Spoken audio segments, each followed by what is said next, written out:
ayat-ayat paket puasa itu turunnya bukan di bulan Ramadan. Turunnya di bulan Sya'ban, di tahun kedua Hijrah. Saya sebut ayat-ayat karena sebagian umat Islam ketika disebutkan puasa Ramadan, fokusnya hanya di ayat 183 saja. Padahal kurikulum Ramadan itu satu paket. Dari ayat 183 di surah Al-Baqarah sampai dengan ayat 187 di surah Al-Baqarah. Diturunkan di bulan Sya'ban di tahun kedua Hijrah. Dan sekarang kita sudah memasuki bulan Sya'ban di tanggal kedua di tahun 1444 Hijrah. Jadi berkesesuaian kurikulum ini dibahas saat ini dan sesuai dengan petunjuk atau sunnah Nabi Sallallahu Alaihi Wasallam dari segi historis dan dari segi persiapan-persiapan spiritual. Pertama, kenapa turunnya bulan Sya'ban? Sebulan sebelum dilakukan. Secara singkat kata para ulama, agar Nabi Sallallahu Alaihi Wasallam memiliki kelapangan waktu untuk menjelaskan semua yang terkait dengan baik itu keistimewaan ataupun juga teknis pelaksanaan Ramadan yang sempurna sehingga menghasilkan kualitas Ramadan yang diinginkan oleh Allah. Nanti kita akan bedah apa yang diinginkan oleh Allah lewat Ramadan itu. Nah, dengan pendidikan sebelum Ramadan ini langsung dari Nabi, pendidikan Nabawi, maka diharapkan semua orang Islam baik di masa itu ataupun diteruskan kini sampai dengan sekarang itu memiliki kelapangan hati dan kesiapan untuk menerima apapun yang diperintahkan saat Ramadan sehingga menghasilkan kualitas seperti yang diinginkan oleh Allah Subhanahu wa taala. Dalam bahasa Arab, seorang yang telah lapang sehingga menerima apapun dia siap melakukannya, maka dalam bahasa Arab itu disebut dengan marhaban namanya. Dari kata rahiba yarhabu. Jadi kalau orang Arab mengatakan marhaban ya akhi, selamat datang ya saudaraku, menyambut tamu misalnya, itu maksudnya saya betul-betul lapang menerima Anda. Silahkan, apapun yang Anda inginkan di sini boleh. Mau duduk silahkan, makan silahkan. Maka mereka mengatakan nazaltum ahlan wa halaltum sahlan. Disingkat ahlan wa sahlan. Nazaltum ahlan, Anda tiba di sini anggap rumah sendiri. Ya. Nah, rumah sendiri kan juga tidak harus seperti yang punya rumah ya. Ya, silahkan makan, minum, tapi kan ngepel enggak ya. Ya, nyapu enggak ya. Jadi silahkan nikmati senyamannya. Halaltum ya, dan apa yang Anda sekarang mau nikmati semua halal. Silahkan. Itu orang mengatakan marhaban. Nah, kalau kita ingin melapangkan hati supaya apa yang datang apapun itu mudah kita terima, maka bahasa Arabnya tambahkan tasydid di kata kerja asal. Dari rahiba jadi rahhaba. Yurahhibu. Sifatnya disebut dengan tarhib. Maka dari sini kenapa muncul istilah tarhib Ramadan? Tarhib itu asalnya usaha untuk melapangkan hati seluas-luasnya sehingga siap menerima dan menyambut apapun yang akan dihadapi kemudian. Jika tarhib ini dilekatkan dengan Ramadan, maka memberikan kesan upaya untuk melapangkan keadaan hati dan jiwa sehingga ketika Ramadan datang sebagai tamu istimewa itu apapun yang diperintahkan siap untuk dilakukan. Itu gambarannya.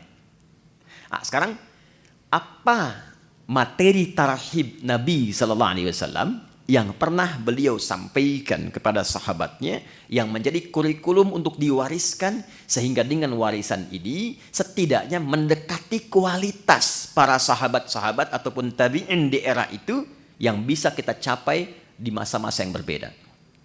Yang pertama saya cepat. Di sini ada ibu ya. Ah, jadi saya sapanya Bapak Ibu kan. Baik, Bapak Ibu hadirin sekalian.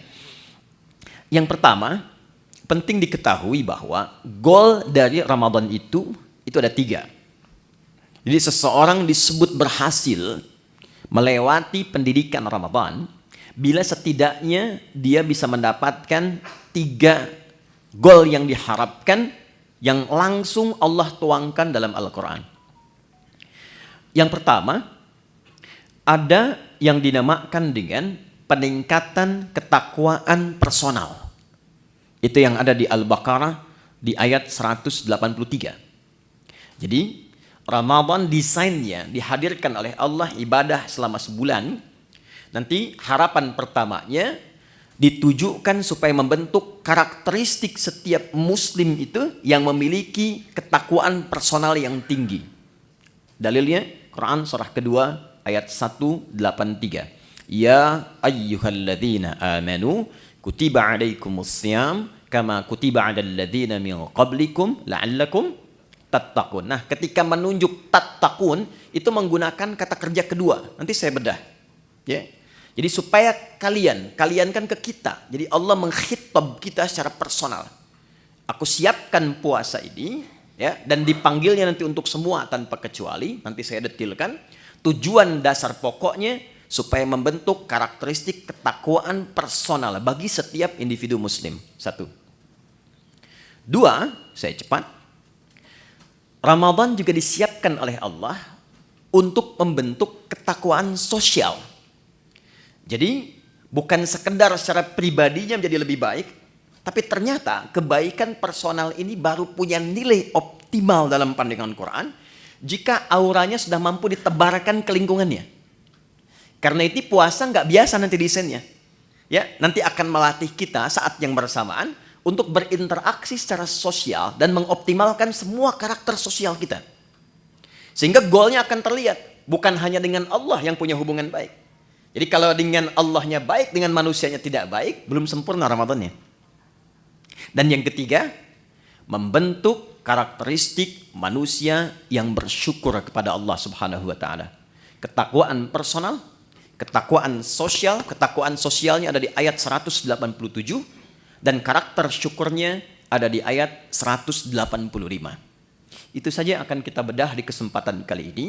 Saya akan coba optimalkan di 45 menit ke depan, 15 menitnya kalau ada sekiranya yang Anda ingin sampaikan untuk kita diskusikan, kita bisa optimalkan di sisa waktu itu. Saya bisa menulis ya. Baik, kita mulai sebentar. Bismillahirrahmanirrahim. Pelan-pelan. Jadi yang pertama, kita mulai dari segi ketakwaan personal. Ya. Takwa secara personal. Dalilnya Quran surah kedua ayat 183. Pelan-pelan. Ya ayyuhalladzina amanu kutiba alaikumus syiyam kama kutiba alal ladzina min qablikum la'allakum tattaqun. Apa yang dimaksud dengan ketakwaan personal? Ini dulu. Bapak Ibu, teman-teman sekalian, bila terdapat kata takwa di dalam Al-Qur'an, itu setidaknya disebutkan derivasinya sebanyak 240 kali. Nah, desainnya terbagi pada 3 bagian. Nanti ada yang membimbing bagian jasmani kita, ada yang kedua membimbing akal atau intelektualitas kita, dan yang ketiga ada membimbing rohani kita, jiwa spiritual kita. Nah, hal yang terkait dengan bimbingan rohani ini yang membawakan atau memberikan bekal kepada kita untuk pulang kepada Allah saat meninggalkan dunia, itu yang diistilahkan oleh ulama dengan ketakwaan personal. Jadi babnya khusus, kalau mau dirincikan secara singkatnya adalah bab tentang aspek ritual. Bahasa lainnya ibadah. Nah, sekarang dasar berpikirnya bagaimana? Kita itu kan tinggal, bukan hanya di dunia kan? Baik ya? Setelah dunia kita meninggal, makanya disebut meninggal dunia. Ya, perginya kemana? Baik, berbahagianya di dalam Islam, bersyukurnya sebagai muslim, konsep kehidupan yang dijelaskan tuh jelas sekali. Gak ada ambigunya. Ya, Anda bisa komparasikan untuk menambah wawasan kita misalnya. Di Islam itu dari bangun tidur sampai tidur dijelaskan. Dari bimbingannya, doanya, caranya. Meninggal dunia sampai ke bab kematian dijelaskan. Mau wafat tuh silahkan, cara yang tenang seperti ini. Setelah meninggal diinfokan, Anda kalau meninggal dunia tempat transitnya, makanya disebut barzah. Barzah tuh waiting room, tempat pemisah. Namanya kubur, ada ayatnya, ada hadisnya, ada detailnya. Setelah itu kemana? Dari dunia ke akhirat. Tempatnya cuma 2, imma di surga atau neraka. Ini tempat menunggunya disebut barzah, alam pemisah. Alamnya disebut barzah, tempatnya disebut dengan kubur. Jelas semua. Ayat, hadis, dalil lengkap. Nah sekarang pertanyaannya, kalau kita di dunia saja berkehidupan butuh bekal, Anda nggak mungkin datang ke kantor ini tanpa bekal. Dan di sini pun bekerja mencari bekal kan? Dan kita kadang-kadang tugas, apalagi di EP kan, tugas misalnya keluar eksplorasi di setiap tempat kan punya aturannya sendiri ya. Datang ke Amerika, mata uangnya sudah beda, currency-nya sudah lain, bekalnya sudah berbeda. Nah sekarang kalau kita meninggalkan dunia, bekalnya apa? Sedangkan yang kita kumpulkan di dunia itu nggak akan dibawa, ke barzah aja nggak dibawa. Ya, ada di antara kita yang dikubur bawa handphonenya. Kalau saya kangen nanti miss call aja, kan nggak bisa kan? Ya pakaian aja kan ganti kan? Ganti loh. Teman-teman masih pakai seragam tuh, ya kan? Seragamnya saat ke alam kubur kan beda kan? Ya kan? Nggak ada kantongnya loh Pak. Boleh dicek nanti tuh, ya? Kainnya cuma 2, perempuan tambah 1, kerudungan, ya kan? Maka yang belum berkerudung dipikir-pikir dulu ya, supaya malaikat nggak aneh nanti nanya, kamu masuk kubur kok pakai kerudung, di dunianya enggak ya? Ini untuk latihan saja ya, pertanyaan. Balikin, jadi masuk ke alam kubur saja, kita sudah meninggalkan semua yang kita kumpulkan di sini. Karena hukum mengatakan setiap berpindah tempat, itu pasti bekalnya tidak akan sama. Pasti berbeda. Hukum ini berlaku fitrah saat berpindah kemanapun, apalagi berpindah ke sini dan ke sini. Maka pertanyaannya, bekal apa yang kita bawa saat berpindah dari dunia? Nah, inilah yang kita siapkan sejak berada di dunia, supaya saat pindah ke sini sudah siap. Maka Allah kemudian menurunkan kepada kita usaha-usaha personal, selain yang kita kerjakan dalam kesibukan dunia, untuk menyiapkan bekal akhirat. Bekal inilah yang disebut dengan ibadah. Aspeknya masuk kepada aspek ritual, dan spiritnya masuk pada ketakwaan personal. Inilah sebabnya kenapa Allah meminta kita sholat, meminta kita baca Al-Quran, meminta kita haji, minta kita umrah. Ya, ada kaitan langsung dengan aspek-aspek keduniaan. Tapi sesungguhnya tujuan utamanya adalah penyiapan bekal menuju kehidupan setelah dunia sini. Ya. Setiap kita menunaikan sholat, maka perbuatan sholat, baca Quran, puasa, dan yang lain sebagainya itu untuk mendukung menjadi bekal kehidupan akhirat, maka oleh Quran dinamakan dengan hasanah namanya. Ya, hasanah. Contoh, sholat itu di Quran disebut hasanah. Quran surah ke-11, Hud ayat 114. Aqimis sholata tarafain nahar wa zulafan minal lail innal hasanati yudhibnas sayyiat. Sholat yang kita kerjakan sehari 5 waktu itu, 17 rakaat, plus dengan tambahan sunnah yang lain, itu oleh Quran disebut hasanah. Nah, setiap kita mengerjakan perbuatan hasanah, maka konsep dasarnya akan melahirkan bekal, diberi nilai bekal untuk pulang ke akhirat. Ya, berapa bekalnya? Setiap hasanah itu 10 poin. Ada di Quran surah ke-6 ayat 160. Ya, ini jangan dianggap biasa ya. Nanti kita lihat nih. Nanti taunya saat akan meninggal. Jadi akan meninggal semua hasanah dikonfirmasi.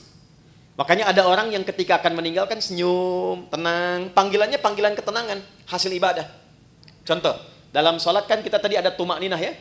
Ya, sholat, rukuk tumakninah, sujud tumakninah. Itu tumakninah itu kalau terus dikerjakan memberikan sifat kepada jiwa. Sifatnya disebut mutmainnah. Nanti jiwa mutmainnah ini akan dipanggil saat akan meninggal, dikonfirmasi dengan pahala hasanahnya.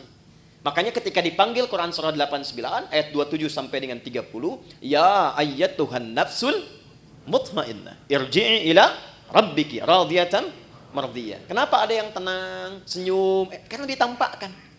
Ya. Dulu ada seorang kakek itu yang sangat soleh, ahli masjid, hari Kamis itu, ya, beliau selalu merawat masjid. Hari Kamis ba'da asar sedang puasa, itu Masya Allah, itu cuma di belakang sandaran, kemudian merem-melek begini, meninggal. Dalam keadaan yang sangat nyaman gitu.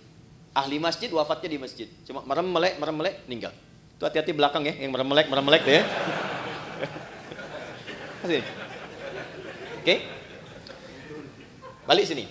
Man jaa'a bil hasanati falahu asyru amthaliha. Siapa yang mengerjakan satu perbuatan hasanah, dia dapat 10 poinnya, 10 kebaikan. Nah, 10 ini itu detailnya disebut dengan ajrun, lahum ajrun ghairu mamnun. Ajrun itu bahasa kita yang disebut dengan pahala namanya. Nah, ini yang kita kumpulkan hasilnya berupa apa? Pahala. Ajrun. Jadi yang ikut tuh ininya, hasanahnya. Dan 1, 2, ngitungnya bukan 1, 2, 3, 4, bukan begitu. Cara menghitungnya contoh di hadis Muslim, Anda baru masuk ke sini nih, tempat ibadah, mau sholat misalnya, itu baru datang sudah mendapatkan 25. Jarak 1 ke 2-nya 500 tahun. 2 ke 3-nya 500 tahun. Demikian seterusnya. Baca Quran setiap hurufnya itu 10 kebaikan. Ya. Nah, problemnya apa? Apa kaitan dengan pembahasan kita? Maaf sekali dengan bahasa ini, setiap kita itu kan meyakini bahwa kita akan pulang, akan meninggal, ya kan? Gak ada satu pun, apalagi kita yang beriman, yang tidak meyakini bahwa satu saat kita akan meninggal. Ini kan sementara. Anda sesibuk apapun berada di sini, pasti hakul yakin bila tiba waktunya pasti pulang kan? Pasti meninggal kan? Tapi pertanyaannya, di antara sekian orang yang yakin akan meninggal ini, sudahkah dia menyiapkan bekal yang cukup untuk pulangnya? Coba perhatikan. Untuk yang sementara saja, yang kita tinggali saat ini, betapa luar biasa seriusnya. Kerjanya berangkat gelap, melewati banyak kemacetan, pulangnya gelap lagi. Ya kan? Serius kita kerjakan, tata kelolanya, aturannya dan sebagainya. Untuk mengumpulkan apa? Untuk mengumpulkan kenyamanan-kenyamanan dunia yang sifatnya sementara. Bila tiba waktunya, rumah yang sudah dikumpulkan jadi mewah itu, kendaraan yang luar biasa, pakaian yang bagus-bagus, pada akhirnya ketika pulang, kan nggak bisa dibawa ke sini pun. Mau pindahan rumah cuma 2x1. Sementara yang ada sekarang sudah dikumpulkan begitu besar. Karena memang bekalnya berbeda. Jadi konsep Quran itu, ingat, konsepnya itu sangat luar biasa. Hei, kamu mesti sukses dunia, akhirat pun bahagia juga. Makanya hasanah itu oleh Allah dibagi 2. Ada konsepsi dunia, ada akhirat. Ya. Quran surah kedua Al-Baqarah ayat 201. Wa minhum may yaqulu rabbana atina fid dunya hasanah wa fil akhirati hasanah. Jadi keseimbangan dalam Islam itu Allah nggak menginginkan kejar akhirat, dunia lupakan, tidak. Karena mencari akhirat itu tempatnya di dunia. Tapi jangan sampai juga terjadi, maaf, dunianya luar biasa, akhiratnya nestapa. Nanti kita akan temukan pengaruh-pengaruh ibadah ini, ada yang terkait dengan dunia, tapi pokoknya adalah akhirat. Ini gambaran pertama. Nah, kenapa puasa? Kenapa puasa? Karena dari sekian kita beraktivitas, sekian lama diberikan waktu berkehidupan, kadang-kadang kebanyakan manusia lupa dengan tujuan berkehidupannya sehingga tidak siap untuk pulang. Contoh, kemarin di Pondok Indah saya sama-sama menghitung. Ini rata-rata usia berapa ya? Kita ambil 40 lah ya. Ya, entah ke atas atau ke bawah, 40 ya. Konsepnya begini aja, 40. Ya, 40 tahun itu kalau kita potong sedikit untuk tidurnya kira-kira berapa tahun? Akumulasi setengahnya lah ya. Dari mulai berkehidupan, tidur siang, tidur malam, kurangi 20 tahun. Jadi yang digunakan aktivitas 20 tahun. Oke. Dari 20 tahun ini yang dipakai ibadah berapa tahun? Kurangi kerja, makan, macam-macam. Ambil setengahnya ya. Jangan terlalu pesimis lah. Ambil 10 lah. Nah, ini yang dipakai sholatnya, ibadahnya, macam-macam. Dari yang 10 tahun ini, yang ibadah, yang ikhlas berapa tahun? Kan konsep diterimanya kalau ikhlas kan? Wa ma umiru illa liya'budullaha mukhlishina lahuddin. Ambil 5 tahun lah ya. Jadi usia 40 tahun itu amalan potensial yang dibawa untuk pulang 5 tahun. Potensial. Ya kan? Dan ingat energi potensial kan ada kaitan dengan H juga kan? MGH kan? M dikali G kali H kan? Ya kan? Bukan cuma gravitasi dunia tapi harus ada keseimbangan akhirat kan? Halo? Betul ya?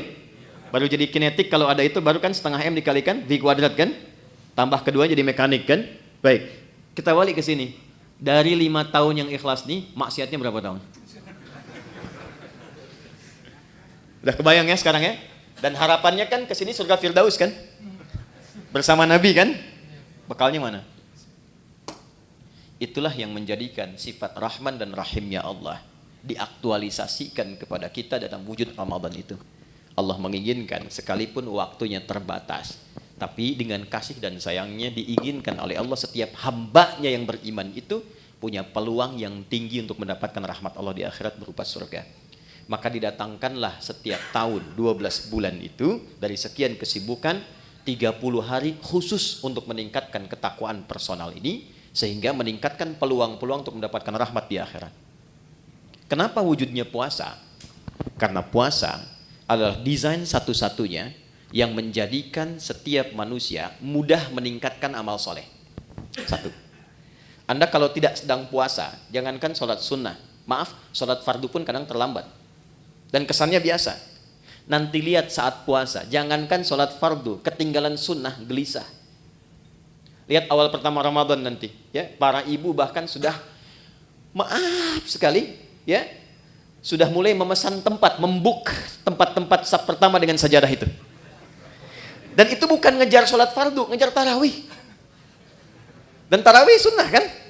Ya kan? Anda keluar dari sini, ada yang minta, belum tentu diberi. Tapi saat puasa, yang tak kelihatan mata itu ditanya. Berapa fakirnya, berapa miskinnya, berapa yatimnya. Kumpulkan. Jadi puasa itu dahsyatnya, apalagi Ramadan, bisa membuat seseorang itu mengakumulasikan semua potensi ibadah yang bisa dilakukan. Orang yang nggak pernah ke masjid, itu Ramadan bisa saf pertama. Tapi saya tidak katakan setiap yang saf pertama nggak pernah ke masjid ya. Tapi bisa datang itu luar biasa. Ya, Quran yang nggak pernah jarang ngaji itu bisa tadarus. Itulah dahsyatnya Ramadan. Satu. Yang kedua, ketika seseorang sudah mulai mendapati Ramadan, apalagi dia serius dia bekerjakan itu, maka potensi-potensi maksiat yang mengikis kebaikan-kebaikan itu bisa dijaga, bahkan ditekan dan dihilangkan saat Ramadan. Seorang yang pemarah sekalipun, itu bisa libur marahnya, Pak. Ada pemarah jam 5:30 dicaci maki, 30 menit lagi buka, jam 6 buka, 5:30 caci maki. Dia nggak balas, dia diam aja. Istrinya heran, dia tanya, kok nggak balas, Pak? Tar habis maghrib. Bisa tahan. Ya. Karena konsepnya demikian, minimal dia takut batal puasanya, dia melatih dirinya dari sejak awal. Korupsi bisa libur tuh. Ya. Sogok menyogok bisa libur, takut batal. Ya. Itu konsep dasar pertama, kenapa dimunculkan puasa? Karena panggilannya ketakwaan personal, di bagian pertama. Jadi secara singkat begini, di balik kesibukan dunia yang kita kerjakan, sekali-kali Allah minta kita sadar, hei ingat kamu akan pulang. Kalau memang belum bisa mendapatkan yang optimal, optimalkan Ramadan. Karena itulah saya cepat langsung ke ayatnya. Ini kalau waktunya panjang, saya bisa detilkan dari setiap huruf Quran. Contoh, waktunya panjang, cuman kesempatannya ini. Yuk, masuk ke Al-Baqarah 183. Saya ambil contoh singkat saja. Ya ayyuhalladzina amanu. Saya ambil satu ini saja. Itu kalimat. Ya disebutkan 361 kali dalam Al-Quran. Itu menunjuk panggilan. Bisa panggilan dekat, menengah, dan jauh. Nidaul qarib, mutawassit, wal ba'id. Huruf panggilan di gramatikal bahasa Arab itu ada 14. Tapi yang di Quran digunakan hanya ya. Pemanggil dekat, menengah, dan jauh. Ayyuha disebutkan 150 kali dalam Al-Quran. Ayyunya berfungsi menguatkan pesan, haknya mengingatkan. Alladzina disebutkan sebanyak 1080 kali dalam Al-Quran. Panggilan mencakup semua tanpa kecuali. Laki-laki, perempuan, besar, kecil, dan semua status keduniaannya. Perhatikan baik-baik. Betapa satu huruf ini kesannya luar biasa. Khusus untuk Ramadan. Panggilannya dibuka dengan ya ayyuhalladzina amanu, seakan-akan Allah ingin memberikan pesan yang kuat. Hei semua hambaku, laki-laki, perempuan, besar, kecil, yang merasa beriman. Terlepas dari tingkat keimanan kalian beda-beda. Ada yang imannya kuat sehingga merasa dekat dengan Allah. Konfirmasi iman kuat itu begini. Kita kalau ingin ukur iman kita kuat atau lemah, ya, nanti ukurannya di Quran surah ke-8. Ayat yang kedua contohnya. Innamal mu'minuna alladzina idza dzukirallahu wajilat qulubuhum. Insan beriman yang sejati itu ukurannya kalau dipanggil disebutkan nama Allah, itu ada getaran di hatinya, mengonfirmasi. Karena itu diperdengarkan nama Allah setiap hari 5 kali, setiap pergantian waktu di telinga kita. Telinga itu bahasa Arabnya udhun, jamaknya disebut adzan. Maka diperdengarkan dalam adzan lafaz Allah, Allahu Akbar, Allahu Akbar. Nah, teman-teman merasakan nggak waktu ada panggilan itu di hati itu ada getaran kan? Allahu Akbar, Allahu Akbar, ada getaran kan? Nah, itu konfirmasi iman.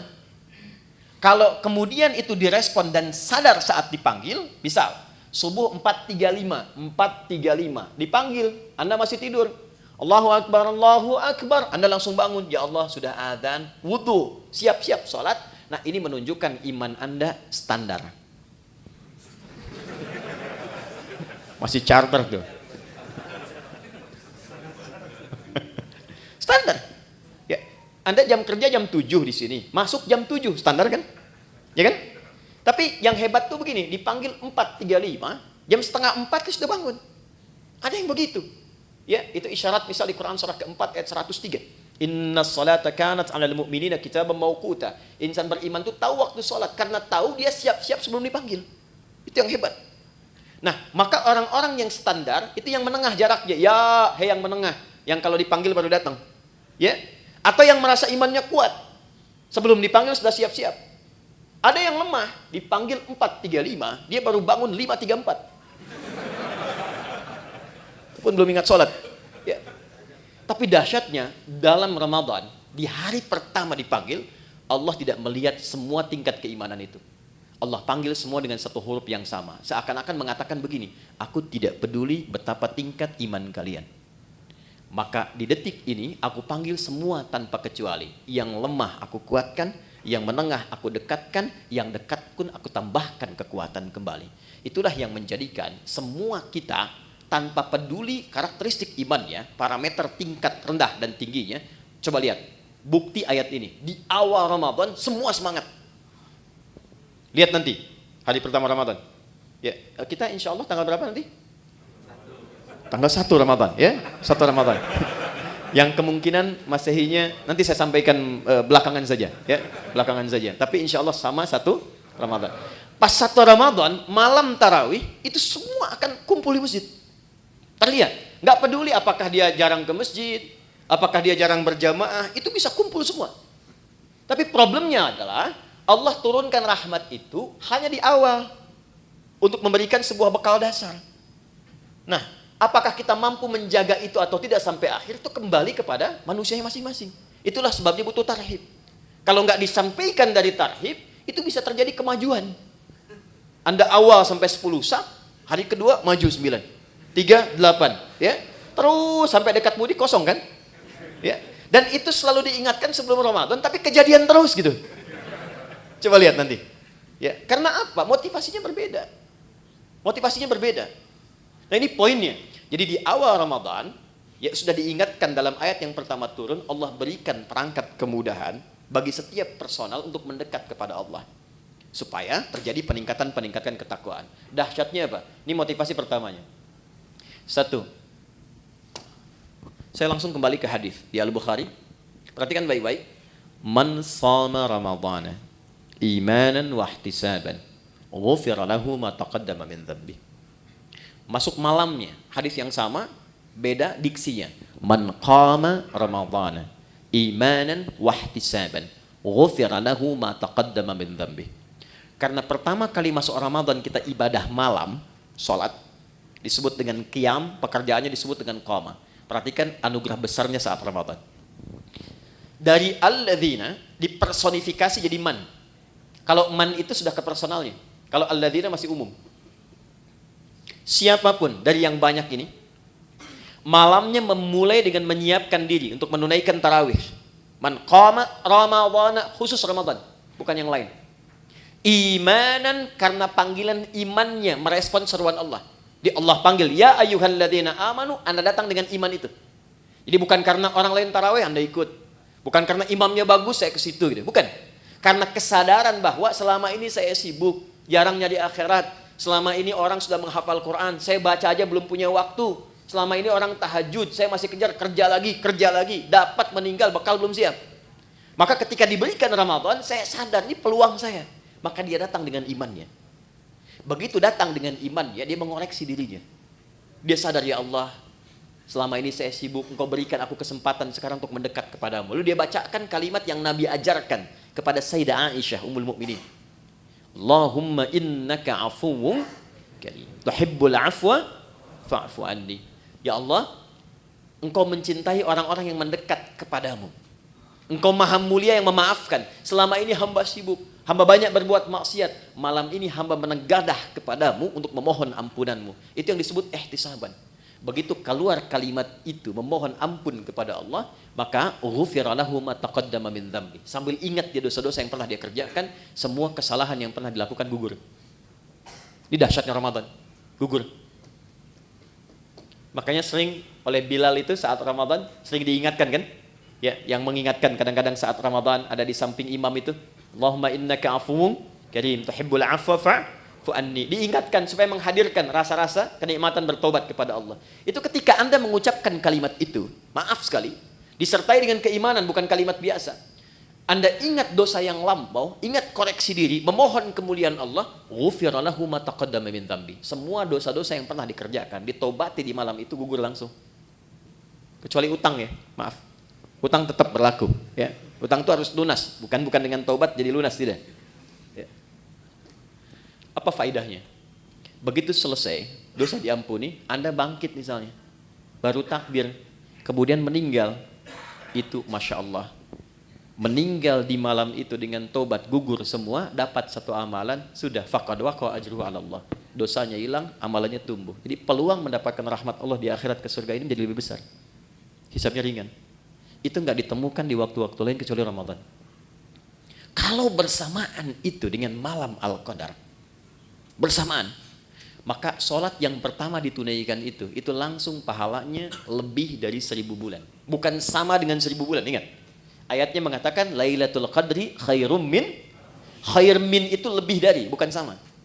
1000 bulan itu kurang lebih 83 tahun lah kalau dikonversi. Lebih dari itu lebih banyak. Jadi kalau ada misalnya Anda ngaji tuh selepas tarawih, cuman baca satu ayat misalnya, Nun, pas malam Al-Qadar, itu nilai nunnya lebih daripada 83 tahun. Ada yang seharian bisa baca Nun, Nun, Nun, Nun. Ya, dan ingat di hadis Muslim konsepsi pahala itu kan menutup dosa. Ya, pahala tutupin dosa, pahala tutupin dosa. Ini sholat nih ya, misal selesai sholat, ada yang menggibah dan nggak tanggung imamnya misalnya.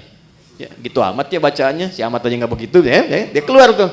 Dibicarakan, itu di hadis Muslim, pahala sholatnya langsung ditransferkan kepada orang yang digibahkan itu.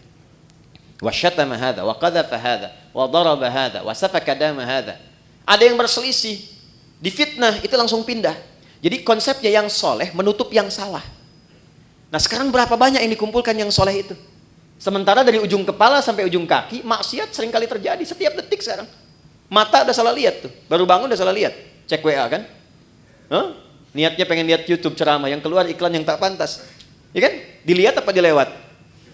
Ya, dilewat sayang gitu kan? Dilihat dosa, ya. Tapi kan iman yang menguatkan, lewat. Ya, istighfar lisan, astagfirullah. Ya, ingat meninggalkan maksiat itu ada pahalanya. Jadi ketika Anda skip atau Anda palingkan ada istighfar, dicatat pahala. Bukan cuma tinggalkan biasa, itu nahi mungkar. Nahi mungkar itu ada pahala seperti amar ma'ruf. Tapi harus bersamaan. Palingkan istighfar, bukan istighfar nggak berpaling. Astagfirullah. Apa? Ya. Balik sini, ini nutup nih.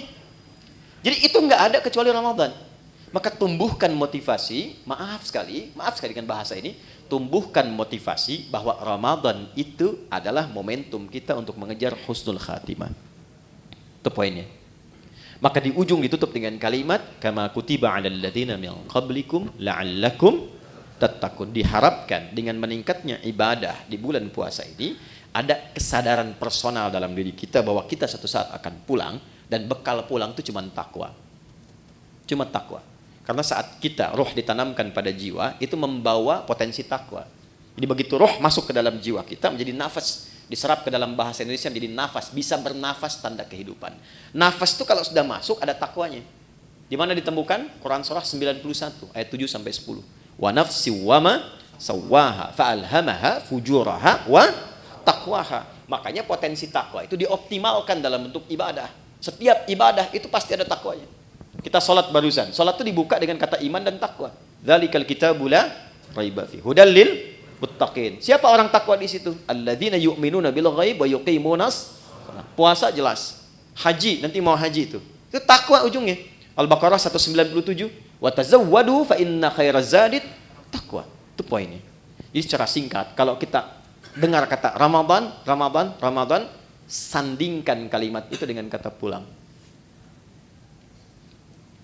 Yuk, jadi kalau sekarang masih kita abai dengan Ramadan, tanyakan aja, kalau meninggal siap nggak bekalnya? Ya, saya tutup dengan satu bagian pertama ini dengan satu kalimat dari Jibril alaihissalam yang Nabi langsung like, kita wajib share, nggak usah komen lagi. Ya, perhatikan komentar Jibril alaihissalam ketika Nabi akan naik ke mimbarnya. Mimbar Nabi itu ada 3 gundakan, step 1, 2, 3. Begitu naik, kata Jibril alaihissalam, ini ada di Al-Mustadrak karya Al-Imam Al-Hakim Naisaburi. Kata Jibril alaihissalam, rahima anfu rajulin au bu'dan, celaka seseorang dan akan jauh dari rahmat Allah, liman adraka ramadhana falam yughfar lahu, yang sudah disampaikan ke Ramadan tapi tak mampu mengonversi Ramadan itu sebagai rahmat untuk meningkatkan ketakwaan dirinya, sehingga tak mampu diampuni oleh Allah Subhanahu wa taala. Dikasih sehari Anda enggak tobat, ada kedua. Hari kedua Anda enggak tobat, ada ketiga. Tapi 30 hari dikasih enggak tobat-tobat, berapa lama lagi yang waktu yang dibutuhkan oleh Anda untuk mendapatkan rahmat Allah Subhanahu wa taala? Itu poin 1. Pengingatnya saat selesai Id nanti. Dari kata ada ya'udu, tempatnya disebut ma'ad, waktunya disebut dengan mi'ad. Innallaha la yukhliful mi'ad, waktunya. Innal ladzi farada 'alaikal qur'ana laradduka ila ma'ad, tempatnya. Id itu sifatnya. Kenapa di ujung Ramadan disebut dengan Idul Fitr? Bukan hanya mengembalikan ke waktu kita makan lagi, Idul Fitri, tapi mengingatkan bahwa satu saat kita akan pulang, dan pulangnya membawa jiwa yang suci, yang penuh dengan nilai ibadah. Ya, illa man atallaha biqalbin salim. Nah, itu ditunjukkan setiap kali selesai puasa. Berbahagianya di Indonesia ini, kebiasaan Id ini muncul. Mudik kan? Ya kan? Mudik itu kan pulang ke Udi kan? Pulang ke kampung kan? Dan yang pulang, itu berani pulang kalau punya bekal. Saya pernah tanya pada seseorang yang nggak mudik, kenapa Anda nggak mudik? Nggak punya bekal, Ustaz? Nggak punya bekal.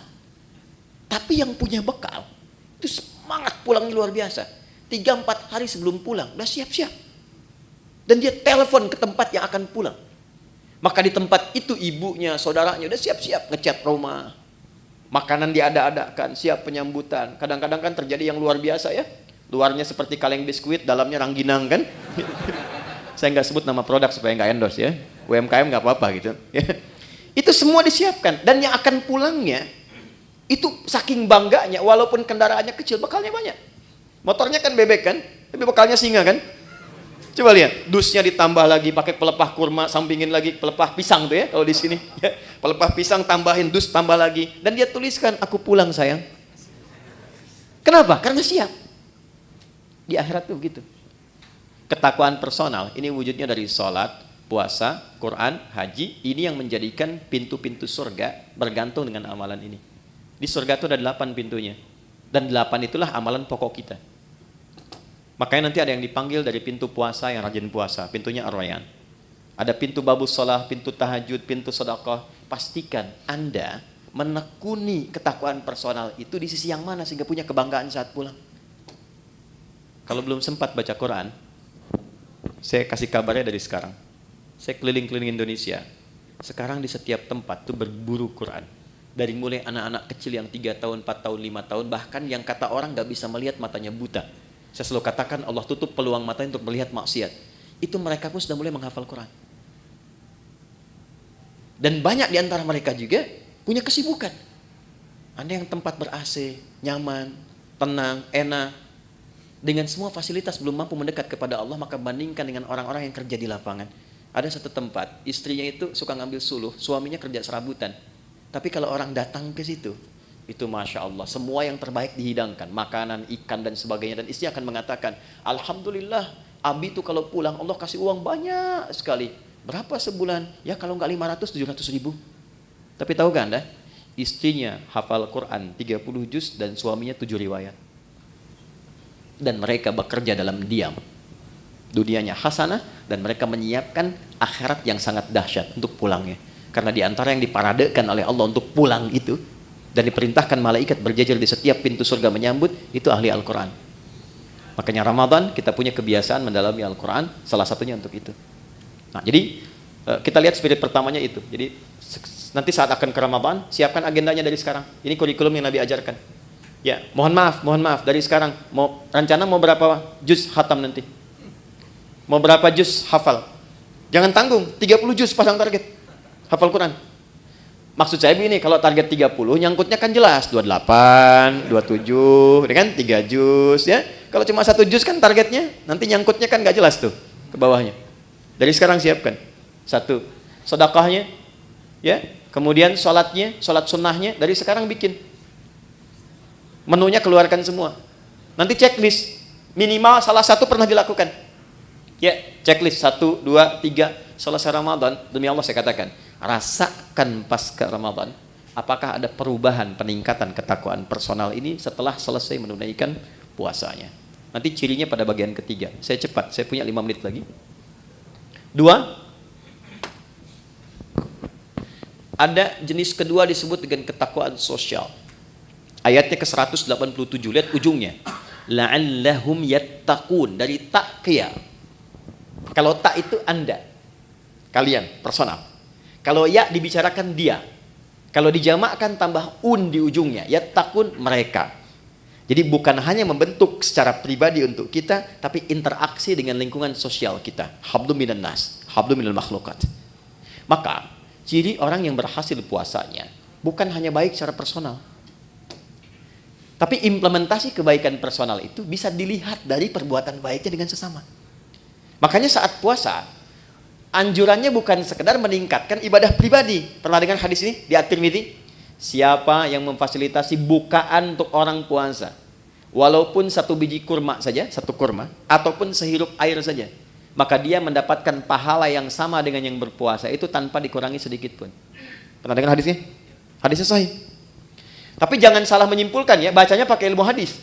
Nggak usah puasa, fasilitasin aja kurma. Dia nggak begitu. Ya Anda fasilitasin, Anda nggak puasa, Anda dosa, Anda batal. Jadi ruginya 2 kali. Ya, maksudnya apa? Saking tingginya ibadah sosial itu Nabi menginformasikan dengan tingginya tingkat apresiasi yang Allah berikan. Jadi kalau di Quran itu atau di hadis ada motivasi dengan pahala yang tinggi, ini menunjukkan kualitas amalan itu dahsyat, tinggi. Ya, dan banyak sekali terkait dengan puasa itu amalan-amalan sosial, sedekah,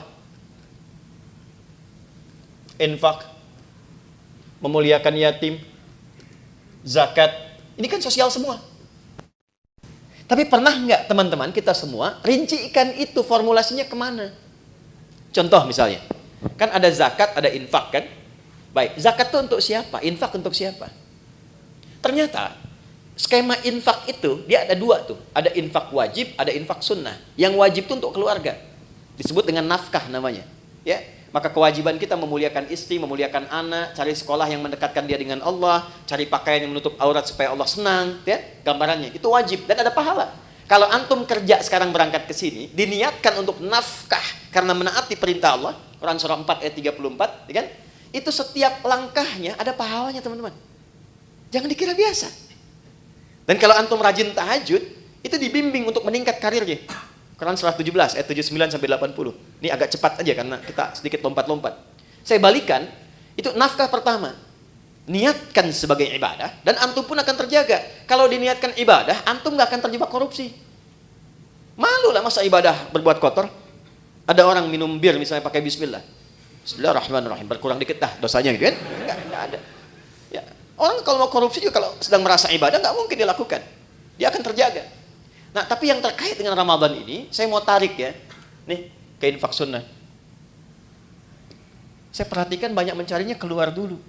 Padahal konsep dasar utamanya adalah ke dalam dulu. Quran surah kedua, ayat 2:15. Mungkin ini agak baru.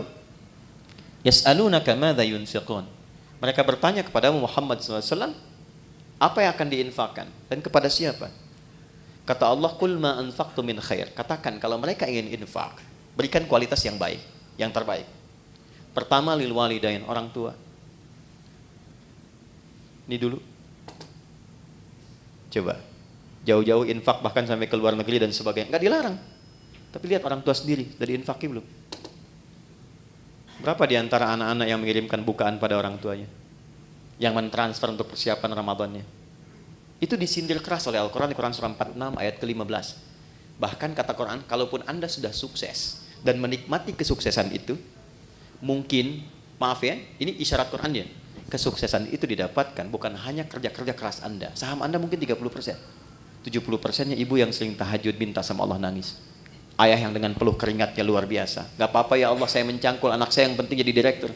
Gak apa-apa ya Allah saya tidur di amparan-amparan yang penting anak saya bahagia di kemudian hari. Itu disindir keras. Makanya ketika Anda sukses, doa pertamanya menyertakan orang tua. Rabbi auzi'ni an ashkura ni'mataka allati an'amta 'alayya wa 'ala walidayya. Maka ketika Anda menyiapkan pos infak saat Ramadan nanti, yang paling prioritas pertama orang tua. Ini dulu. Nah, ini desain pertama akan memperbaiki hubungan-hubungan sosial yang tingkat pertama dengan orang tua. Mungkin hebat sholatnya, ternyata dengan ibunya bermasalah.